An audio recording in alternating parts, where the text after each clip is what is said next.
마가복음 14장 43절에서 52절까지 말씀을 교독합니다. 예수께서 말씀하실 때에 곧 12 중에 하나인 유다가 왔는데 대제사장들과 서기관들과 장로들에게서 파송된 무리가 검과 몽치를 가지고 그와 함께 하였더라. 예수를 파는 자가 이미 그들과 군호를 짜 이르되 내가 입맞추는 자가 그이니 그를 잡아 단단히 끌어가라 하였는지라. 이에 와서 곧 예수께 나와 랍비여 하고 입을 맞추니 그들이 예수께 손을 대어 잡거늘 곁에 서 있는 자 중에 한 사람이 칼을 빼어 대제사장의 종을 쳐 그 귀를 떨어뜨리니라. 예수께서 무리에게 말씀하여 이르시되 너희가 강도를 잡는 것 같이 검과 몽치를 가지고 나를 잡으러 나왔느냐. 내가 날마다 너희와 함께 성전에 있으면서 가르쳤으되 너희가 나를 잡지 아니하였도다. 그러나 이는 성경을 이루려 함이니라 하시더라. 제자들이 다 예수를 버리고 도망하니라. 한 청년이 벗은 몸에 배 혼이불을 두르고 예수를 따라가다가 무리에게 잡히매 배 혼이불을 버리고 벗은 몸으로 도망하니라. 아멘. 할렐루야. 하나님의 크신 은혜와 평강이 오늘도 변함없이 여러분 가운데 가득 넘치기를 주님의 이름으로 축원합니다. 우리가 어저께 예수님의 겟세마네 기도에 대해서 함께 살펴보았습니다. 36절 말씀이었죠. 아빠 아버지여, 아버지께는 모든 것이 가능하오니 이 잔을 내게서 옮기시옵소서. 그러나 나의 원대로 마시옵고 아버지의 원대로 하옵소서. 정말 얼마나 애절한 기도인지 그리고 또 얼마나 비장한 기도인지 모릅니다. 다시 한번 오늘 말씀을 준비할 때 그 기도를 생각을 해보게 됐어요. 이 잔을 옮겨달라고 하셨는데 만약에 정말 그렇게 기도가 예수님의 기도가 거기서 멈추고 그래서 정말 이제 하나님께서 잔을 옮기신다라고 한다면 야 그게 어떻게 이제 구체적으로 이뤄지게 됐을까라고 이제 혼자서 상상을 해본 거죠. 오늘 본문 말씀 보면 이 가룟 유다가 예수님을 배반하고 이 밤에 이 군병들의 앞잡이가 돼서 군병들을 끌고 겟세마네로 찾아오잖아요. 그러면 어떤 식으로 하나님이 잔을 옮기시게 되는 걸까? 아마 가룟 유다가 배반하면서 이제 예수님 팔려고 오는 건데 갑자기 마음을 딱 바꿔가지고 나 안 가. 이제 이렇게 옮기시는 걸까? 아니면 갑자기 가룟 유다가 그 벼락 맞아가지고 죽어가지고 그래서 이 예수님을 파는 이 모의가 무의로 실패로 돌아가게 되는 것인가? 아마도 그렇게 해서 하나님께서 십자가의 그 잔을 옮기실 수 있겠다 이렇게 생각을 한번 해봤어요. 그런데 이제 그것만이겠느냐? 그것만 있겠느냐? 어쩌면 이런 거일 수도 있겠다 생각했습니다. 예수님께서요 군병들이 예수님을 잡으려고 할 때 이렇게 얘기하실 수 있었거든요. 12군단도 더 되는 천사를 호출할 수 있었어요.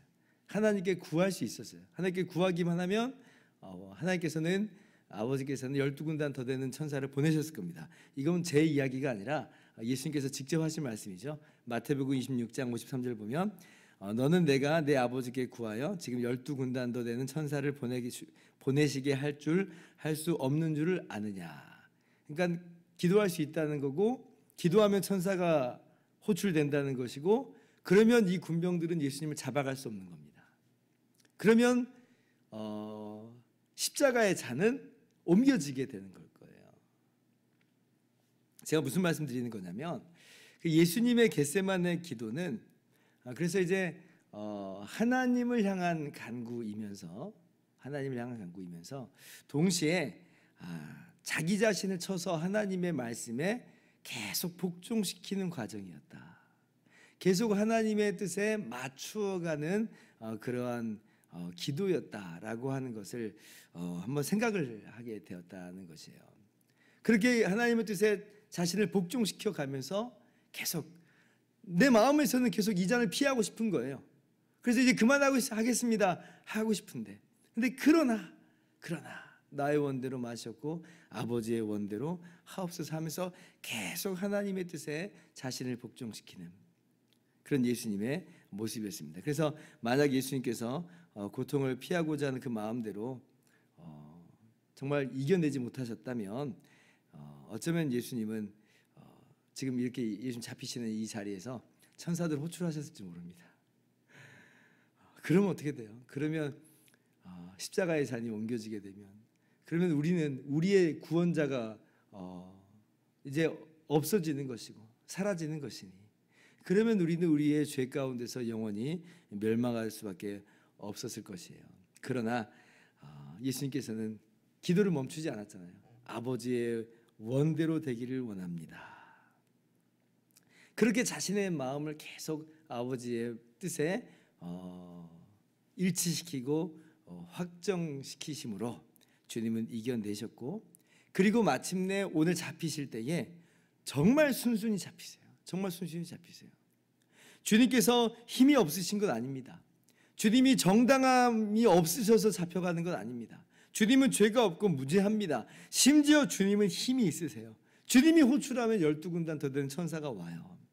그러나 주님은 그러시지 않았다는 겁니다. 왜 그러셨는가? 오직 한 가지, 아버지의 뜻에 순종함이요. 그렇게 해서 우리를 우리 죄에서 구원내시고자 하시는 우리 주님의 놀라운 은혜와 사랑 때문입니다. 오늘 이 새벽에 주님이 지금 잡혀가시는 이 과정 속에서 다시 한번 우리 주님의 놀라운 은혜와 사랑을 먼저 깊이 묵상할 수 있기를 바랍니다. 자, 그런데 이러한 주님의 그 충성스러움, 아버지의 뜻에 충성스럽게 순종하는 주님의 이 모습과는 완전히 대조되게 너무나 불성실한, 충성스럽지 못한 제자들의 모습이 오늘 말씀 가운데 대비되고 있죠. 먼저 가룟 유다 보세요. 가룟 유다 12 중에 하나였잖아요. 12 중에 하나. 그러니까 많은 제자 중에서도 지금 택하여진, 뽑혀진 제자인데 고작 은 30개의 눈이 돌아가가지고 그 300데나리온의 향유가 흘려진 것에 분개하여서 예수님을 팔기로 작정을 합니다. 은 30개 받고 팔기로 한 거예요. 은 30이라고 하는 것은 구약 성경으로 따지면 노예 한 명 값입니다. 아무리 많이 쳐봤자 한 1,000만 원 정도 되는 그런 수준의 돈에 불과해요. 이게 사람 목숨하고 바꿀 만한 돈이에요. 작은 돈은 아니지만 큰 돈도 아니잖아요. 근데 이걸로 사람 목숨하고 바꿀 수 있는 것이며, 그것도 예수님의 목숨하고 바꿀 수 있는가? 그런데 가룟 유다는 그렇게 했다는 겁니다. 스승을 배신하고 있어요. 예수님 배신하고 있어요. 여러분, 사람이 돈에 눈이 돌아가면, 사람이 돈에 마음을 뺏기면 어디까지 무너질 수 있는가를 우리가 가룟 유다를 통해서 너무나 잘 보게 되는 거예요. 오늘 가룟 유다 보세요. 양심도 마비돼 버렸어요. 어떻게 예수님을 지금 팔아 넘기는가? 군호를 짭니다. 지금 밤이니까 횃불 정도 들고 갈 텐데 사람이 누가 누군지 자세히 이제 구분하기는 쉽지 않은 그런 시간대입니다. 그러니까 군호를 짜는 거예요. 지금 여러 명이 거기 있는데 내가 지금 이렇게 하는 사람이 바로 예수님이다. 그를 잡아가라라고 하는 겁니다. 그러면서 그 군호가 뭐냐면 내가 그에게 입맞추겠다. 예수님을 팔러 왔어요. 예수님 잡아가라고. 어쩌면 예수님 죽임당할 건데, 죽임당할 걸 뻔히 알면서도 그렇게 예수님 팔려고 가는데 입맞춤으로 팔아버립니다. 정말 이 배신의 극치를 보고 있는 거죠. 배신의 극치를 보고 있어요. 너무나 어이가 없어요. 입맞춤이라는 건요, 친밀함의 상징이잖아요. 사랑의 교제잖아요. 근데 그 입맞춤으로 오히려 예수님을 판다. 인간의 불성실함과 충성스럽지 못함을 넘어서서 인간의 비열함과 교활함이 이 안에서 나타나고 있는 것입니다. 근데 가룟 유다만 그러냐? 충성스럽지 못한 것은 다른 제자들도 마찬가지죠. 베드로를 위시한 제자들도 마찬가지예요. 51절 보세요. 제자들이 이렇게 잡혀가시는 예수님을 다 버리고 도망갑니다. 다 버리고 도망가요. 물론 처음부터 도망간 건 아니죠. 이 제자들 중에서 검이 있는 사람이 있었어요. 그래서 그 검을 휘둘렀다고 합니다. 그래서 이 대제사장의 종 잡으러 온 그 무리 중에 한 명의 귀를 베었다고 그래요. 귀를 뱄다라고 하는 거는 머리를 겨냥해서 지금 검을 내리쳤다는 거니까 죽기 살기로 싸웠다는 겁니다. 근데 그 약간 잘못 휘둘렀든지 아니면 조준을 잘못했든지 그 대제사장의 종이 정말 칼이 날아오는 걸 보고 간신히 가까스로 피했든지 그래서 귀만 잘린 거예요. 안 그러면은 이 종은 죽었을지도 몰라요. 그러니까 용맹스럽게 싸웠어요. 지금 이제 요한복음 18장을 보면 이 제자는 다름 아니라 베드로라 그러고, 그리고 이 종의 이름은 말고라 이렇게 이 기록이 돼 있지요. 용기를 낸 건 너무나 좋아요. 용기를 낸 건 너무 좋아요. 만약 이렇게 생각했겠죠. 우리가 이렇게 죽기 살기로 싸운다면, 이렇게 예수님과 함께 싸운다면 주님께서 우리와 함께 싸우실 것이고, 그러면 전세는 뒤집힐 것이며 마침내 예수님의 나라가 이루어질 것이다. 이러한 마음을 가지고 용기 있게 싸웠을 겁니다. 이게 아마 그들에게 용기가 됐을 거예요. 그런데 예수님은 꿈쩍도 하지 않으시죠. 자기들은 칼을 휘두르고 있는데 오히려 예수님은 마태복음 보니까 칼을 도로 칼집에 꽂으라 이렇게 말씀하세요. 그리고 주님은 순순히 잡혀가는 거예요. 그러니까 의외의 상황이 지금 전개되고 있어요. 제자들이 볼 때는 정말 너무나 의외의 상황입니다. 가룟 유다가 배반자가 돼서 무리들을 끌고 온 것도 너무나 당황스러운 일이고, 근데 더 당황스러운 건 뭐냐면 예수님이 순순히 거기에 포박되어서 끌려가시는 거예요. 이거 얼마나 혼란스러운 상황이에요. 이게 뭐지? 이게 뭐지? 그랬을 거예요. 아마 그들 안에 예수님에 대한 확신이 흔들리고 있을지 모르겠습니다. 우리가 속은 건가? 우리도 속은 건가? 내가 헛된 꿈을 꾸었나? 하면서 어쩌면 이제 생각이 바뀌기 시작한 것 같아요. 나 하나만이라도 빨리 도망가자. 나 하나만이라도 도망가자. 일단 피하고 보자. 그래서 다 도망간 거예요. 다 도망간 거예요. 아마 머리도 머리지만 몸이 반응하지 않았을까? 이건 지금 빨리 피해야 되는 상황이다. 여러분, 바로 전에 제자들이 뭐라고 이야기했어요? 모두 주를 버릴지언정 나는 결코 주를 버리지 않겠습니다. 호언장담했습니다. 베드로가.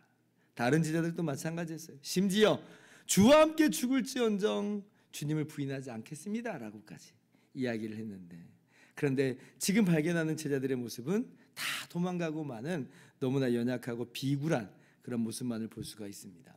그러니까 예수님의 모습과는 너무나 대비가 되고 있죠. 겟세마네 기도를 통해서 이기신 주님께서는 하나님의 뜻에, 하나님의 말씀에 끝까지 순종하는 충성스러운 모습으로 나아가고 있는 반면에,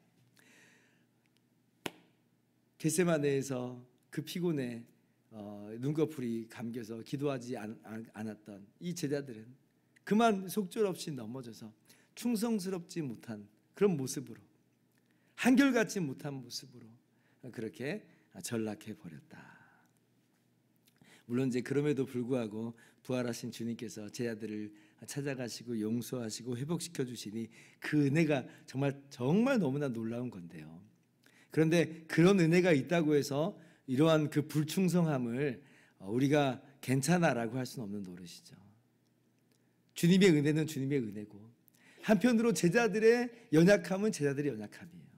우리들의 연약함은 우리들의 연약함이라고 하는 거죠. 우리 스스로도 분명히 점검해 볼 수 있어야겠습니다. 나는 도망갈 것인가? 나는 주님과 함께 끝까지 있을 것인가? 그것이 나를 구원해내는 건 아닙니다. 우리는 그런 존재들이 아니에요. 그런데 이 놀라운 은혜를 받은 우리들은 과연 나는 도망갈 것인가? 한번 반문해 보았으면 좋겠어요. 환난이 와도 핍박이 와도 물론 두렵고 떨리죠. 두렵고 떨려요.